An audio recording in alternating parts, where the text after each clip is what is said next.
In this video, we will look at another elasticity example. So the example says demand for a new computer is given by the following equation. Okay, so part A asks us to write E, so remember that's elasticity, as a function of P, as a function of price. So looking at this equation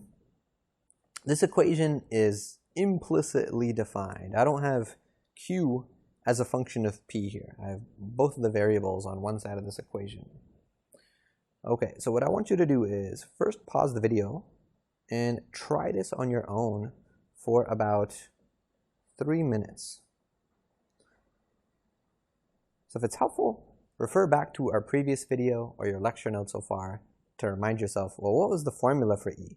The formula for elasticity. But pause the video in 4, 3, 2, 1, and pause the video. Pause the video and really try this for about 3 minutes. This is a step up in difficulty from the elasticity example we did in the last video, and it's a really good practice problem for you to try on your own first. Okay, so let's go ahead and talk about this together. So let's remind ourselves, the formula for E is it's equal to negative dq dp times P over Q. So I'm going to need to figure out dq dp at some point. And to get that in this sort of implicitly defined equation here, we're going to use implicit differentiation. So implicit differentiation. So to get dq dp, I need to take ddp of both sides. So I'm going to take ddp of ln of q minus 15 ln of p plus 0.007p. And on the right hand side, we'll take ddp of 105. Okay, so when we take ddp of ln of q, because the variables are different, we need to apply chain rule. So first, I take the derivative of the outside part, which is the ln, and that'll give me 1 over the inside, so 1 over q. But I don't stop there. Now I have to multiply this by the derivative of the inside. So I have to multiply by ddp of q, which is dq dp. Okay, so we're reviewing a little bit from earlier. We're reviewing our implicit differentiation, which is good practice going into the final exam. Okay, so next let's take the derivative of minus 15 ln of p. So there the variables are the same, which means this is just a normal derivative. So the minus 15 is multiplying this function, so it'll stay there because it's a constant. And then the derivative of ln of p is 1 over p, so I could just write minus 15 over p. Okay, and the derivative of the next term, which will just be plus 0.007. All right, so that's the derivative on the left.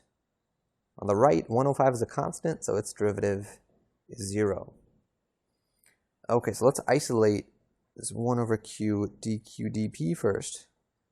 Move the other terms over, so I'll get positive 15 over p, and then minus 0.007.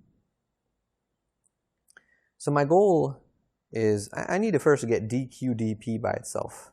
So let's multiply both sides by q. So dq dp equals 15 over p minus 0.007 being multiplied by q. Okay, so that's dq dp. Now let's take this and plug it in to E. So E is negative dq dp times p over q. And let's plug in. So we'll get E equals negative, now let's plug in what dq dp is.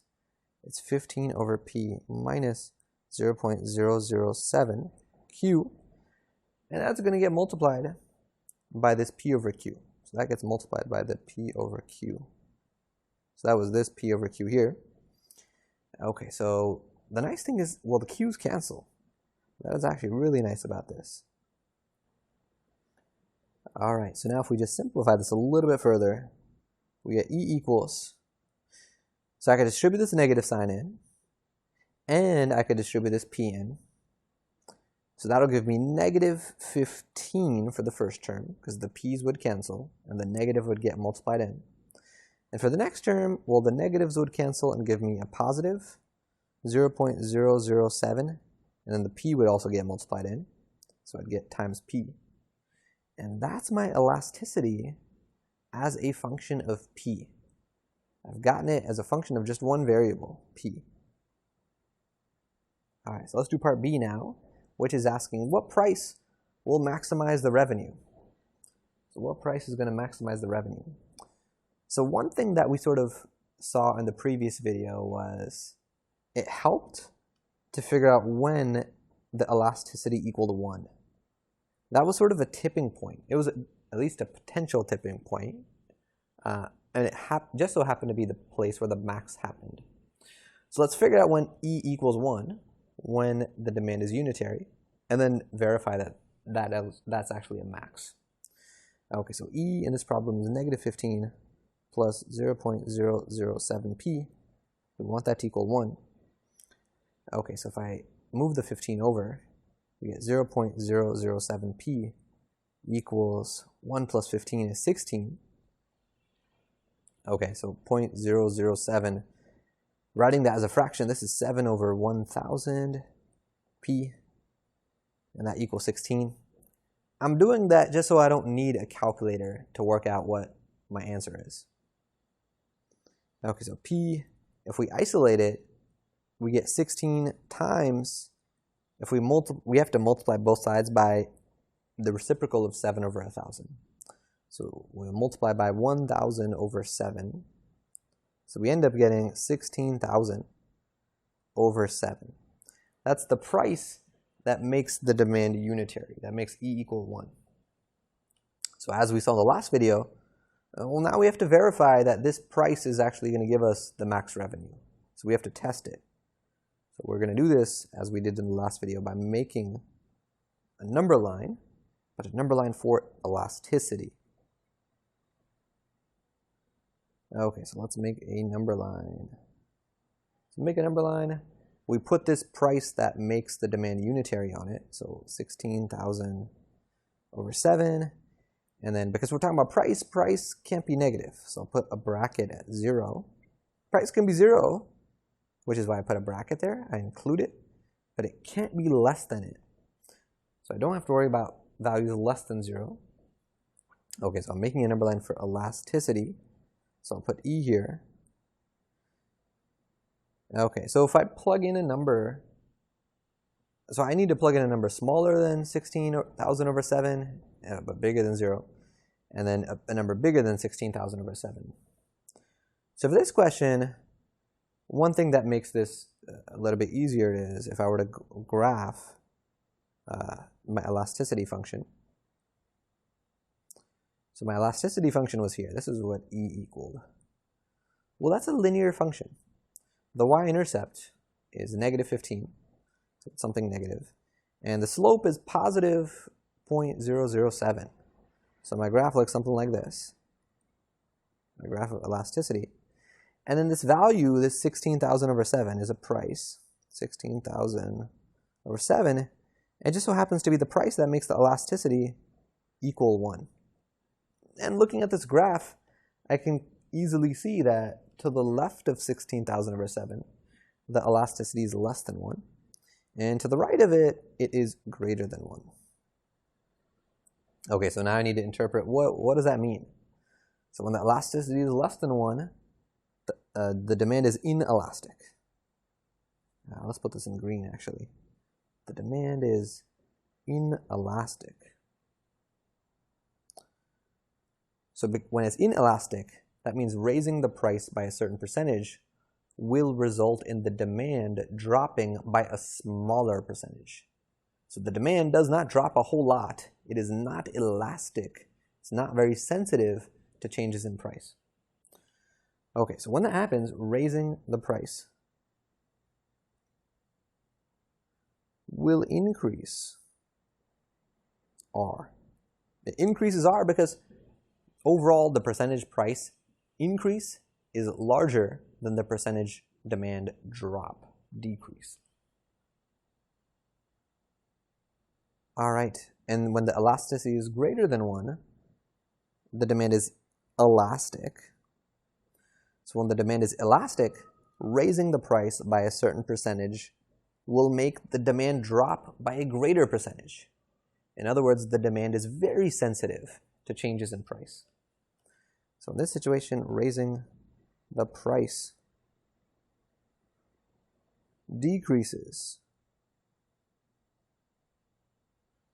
revenue because the percentage drop in demand would be larger than the percentage raise or percentage increase in the price. Okay, so now let's draw a rough sketch of what such a revenue function might look like. Okay, so I'm going to do my best to sort of line this up. Okay, so I'll put this tick mark 16,000 over 7, 1,000 over 7. And at that price, so this is my price axis, and the y-axis is going to be my revenue axis. At that price, there's some revenue value.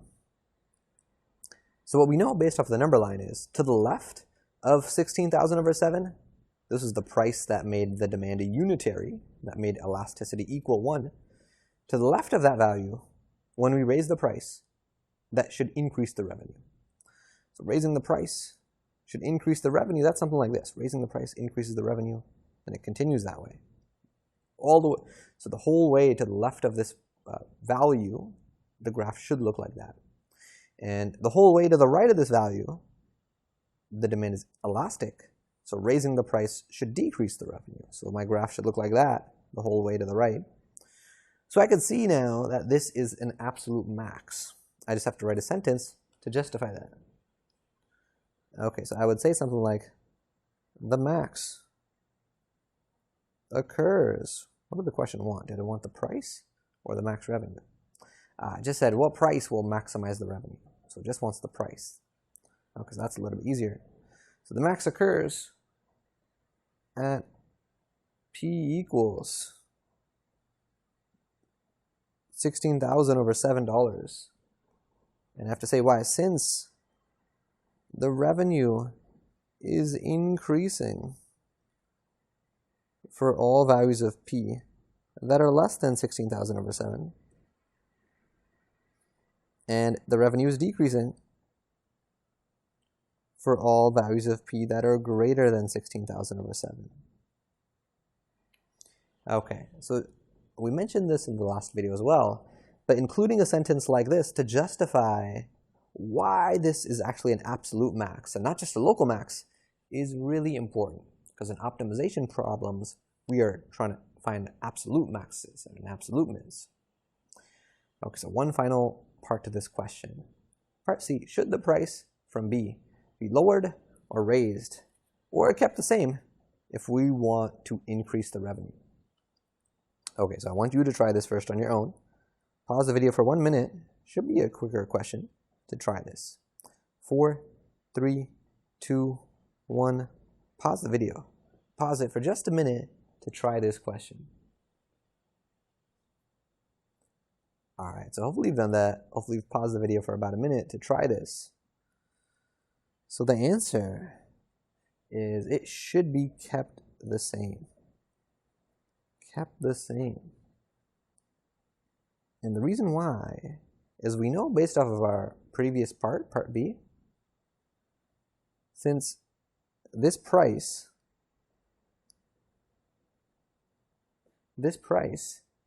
maximizes the revenue. So if I were to change the price at all, if I were to lower it or raise it, I would no longer be at that max revenue. I would be at a lower revenue. And that's not in my best interest typically.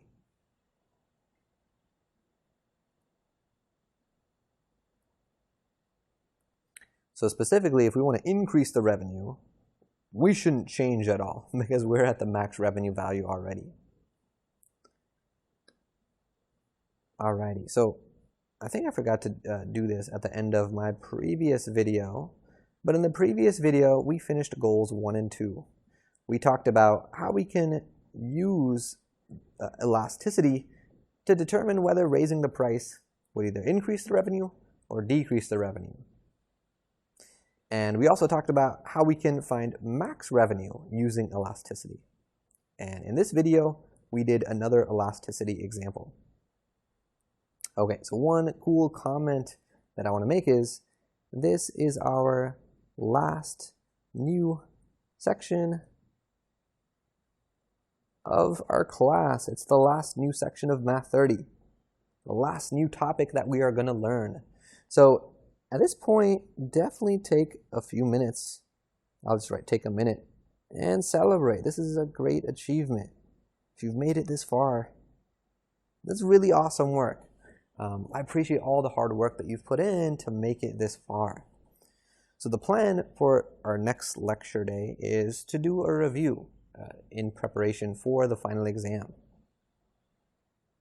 Okay, I forgot to do this before, but I wanted to put a happy face here. We are celebrating the fact that we've made it to the last new section.